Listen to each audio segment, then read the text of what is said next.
Thank you very much, Ambassador Surendra Kumarji. The Europeans, as you have requested me, I will focus on that subject, are an integral part of the Western Alliance, and any change in the international order will naturally cause them a lot of concerns and problems. They have had a fairly successful relationship as the principal pillars, along with the US, of the Western Alliance.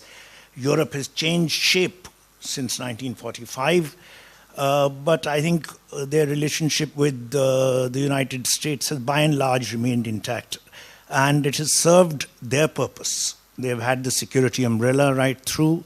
They've been able to attain a great deal of economic progress, and in more recent years, there have been disagreements between the two principals, let's call them EU and America, but they have not really obstructed overall ties between the two.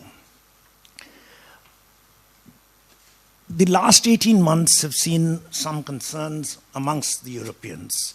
While they've handled a variety of American presidents, they've coped with the Iraq issue and so on, they have found it a little difficult to handle the current situation. I think the blend of unilateralism, nationalism, and protectionism for them has been disconcerting. But more than that, commentators and analysts all over Europe have also been concerned by the perceived, apparent delight in disrupting transatlantic bonds. This is something that is more worrisome to the Europeans. Naturally, there has been a reaction over, not now, but I'm talking about the entire period of the last 18 months or so, and they have reacted in their customary style. The European style, as I think all around know, is much greater for quieter diplomacy. This is natural for them. They are trying to run an EU with 27 member states which have national interests, and they have to keep negotiating that in every European Council meeting. So they prefer to do things quietly. So they are obviously a little perturbed about this open attacks and social media that has been referred to.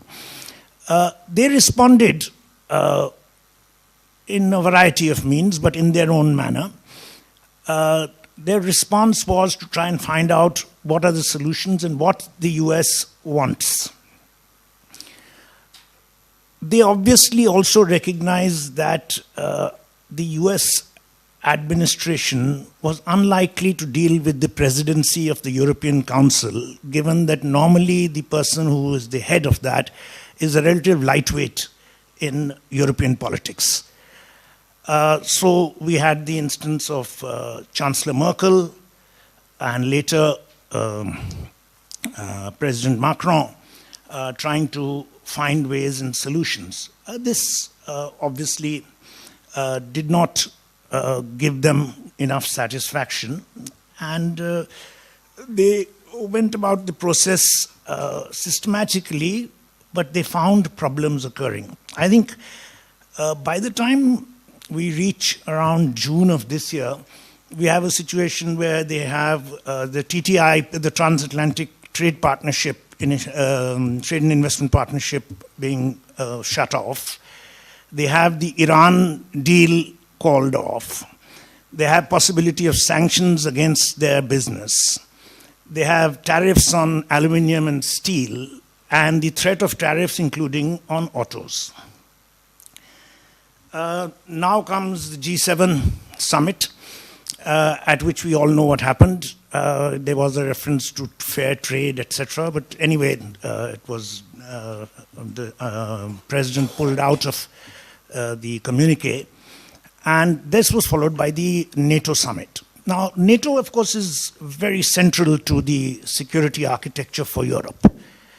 And in the NATO summit, I think we all know that it was reiterated regarding the 2% defense spending, of which more than 20 countries certainly do not achieve the target.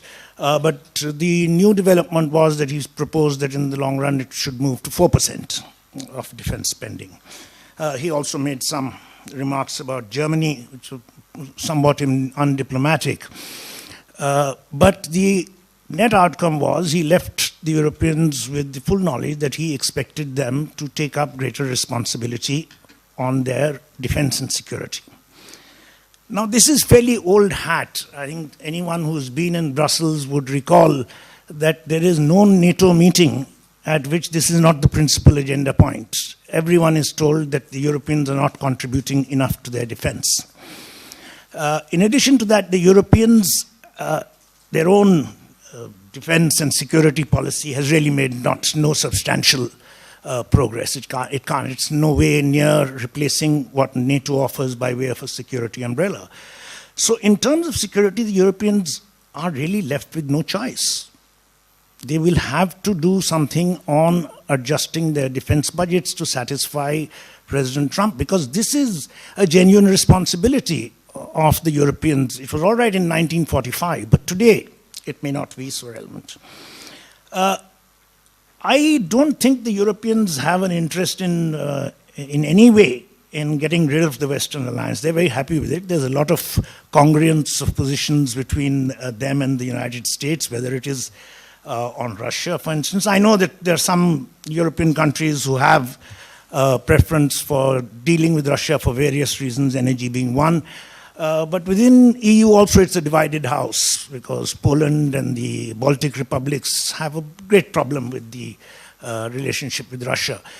I think they'll be able to manage that, whether it is Ukraine, whether it's elsewhere. Largely the EU has gone along with the American position. They have common interest in some areas, new areas, not so new anymore, but counterterrorism, cybersecurity, maritime issues. And on all these issues, I see EU happy to deal with them.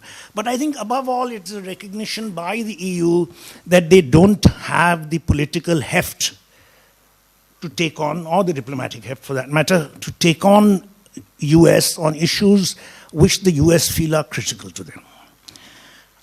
I will switch to economic issues because the subject is also being referred to. Yeah.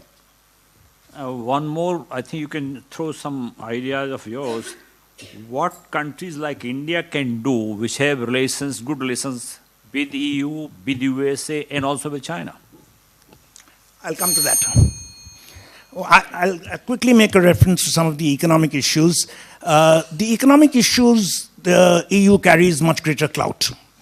They are a very substantial trading power. They are important.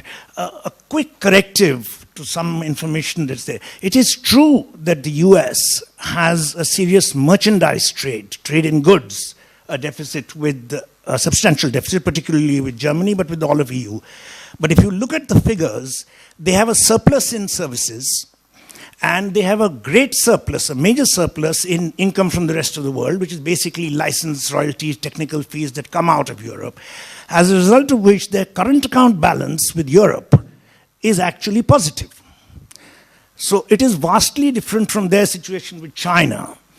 So the flexibility to the Americans in putting in tariffs on a variety of goods, and the scope for the Chinese to do tit for tat is limited because they don't import that much from America. But the Europeans is more balanced.